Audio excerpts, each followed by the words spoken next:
What is going on, movie lovers? Brian here for Apocalypse Movies, and I'm here to give you my top 10 movies of 2022.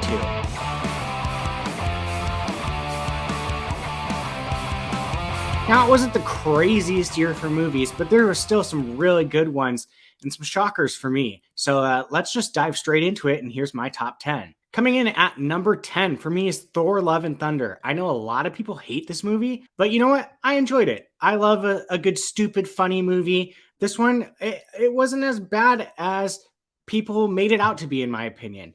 I think it was overall a really good movie, and maybe a little character popping up at the end kind of boosted it a little bit for me. So for number 10, Thor Love and Thunder.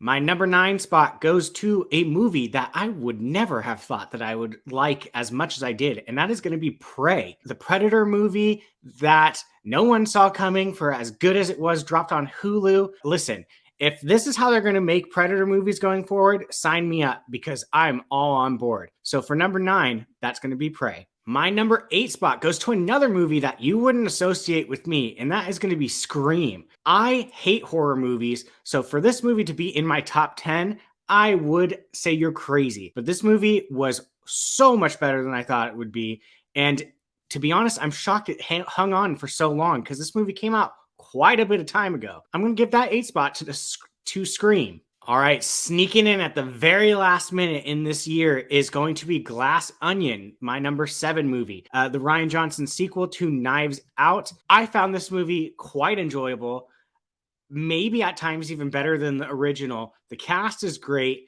I love the twists and turns. I love a good whodunit movie, and right now, I don't think Rian Johnson does it better. So for number 7, it's going to be Glass Onion. All right, taking my number 6 spot is the movie Bros. You know what? I love a good rom-com and a gay rom-com. We don't see them that often. They never have happy endings. So to finally get one, we love to see it. Billy Eichner, he was okay, but the movie itself, just the funny moments and everything projected it so much further for me on my list. I love a good rom-com, and this one was definitely heavy in the comedy section. So for me, my number 6 movie is Bros. All right, we've made it to the top 5. Coming in at number 5 for me is The Northmen. Listen, I didn't know anything about this movie. All I knew it was some crazy Viking stuff, and holy cow, this movie was nuts from the beginning to end. I was just like, what is going on? I'm pretty sure I said it multiple times throughout the movie. It was gritty. It was awesome. I loved it, and it held that spot for quite a long time. So for me, number 5, The Northman. My number 4 spot goes to a very recently released movie, and that is going to be Avatar: The Way of Water. It was way better than the original, in my opinion. The 3D is amazing, and I mean, the story was just fantastic. I'm excited to see what they do moving forward, especially since we're not going to have to wait 10 more years. I mean, it's Avatar. You know what to expect. You know it's going to exceed your expectations. And you know what? I'm excited for the next one. And that's what these movies should do. So for me, number 4 spot goes to Avatar: The Way of Water. All right, my top 3. Here we go. My number 3 spot is going to go to The Batman. I loved this movie. It was long, but it didn't feel long.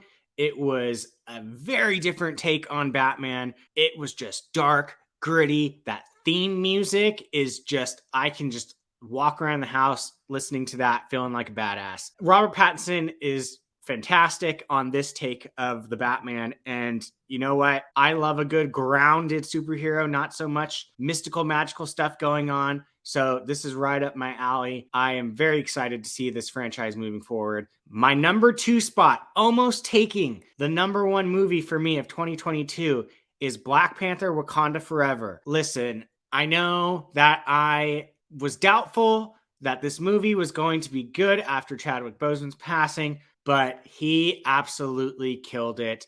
This movie is fantastic. Namor is one of the best Marvel characters brought into life in 2022 and the Marvel Cinematic Universe in a while. This movie was everything I hoped it would be and more, and I cannot wait to see what they do with this character, with this franchise moving forward. Give Namor everything and anything because I'm fully bought in on that whole underwater Aztecian vibe. It's everything that I could have hoped for. So for me, my number 2 spot is Wakanda Forever. We've made it. My number 1 movie, if you haven't already guessed, is going to be Top Gun Maverick. I knew this movie was going to be good. I didn't know it was going to be this good. There is a lot of movies that try to pull off a sequel, but very few of them make a sequel that is better than the original. And this movie far beyond exceeds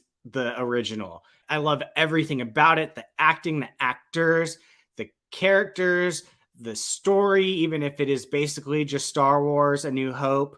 I don't care. It was fantastic.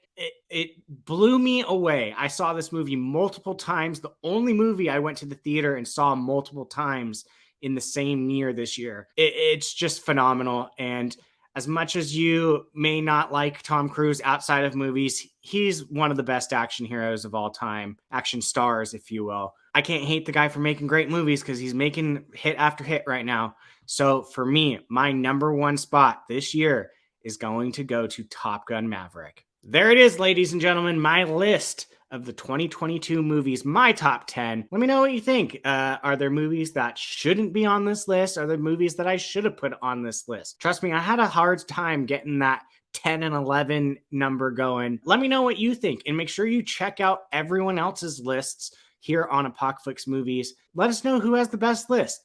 But until next time, thank you guys so much for watching, and we'll see you next year.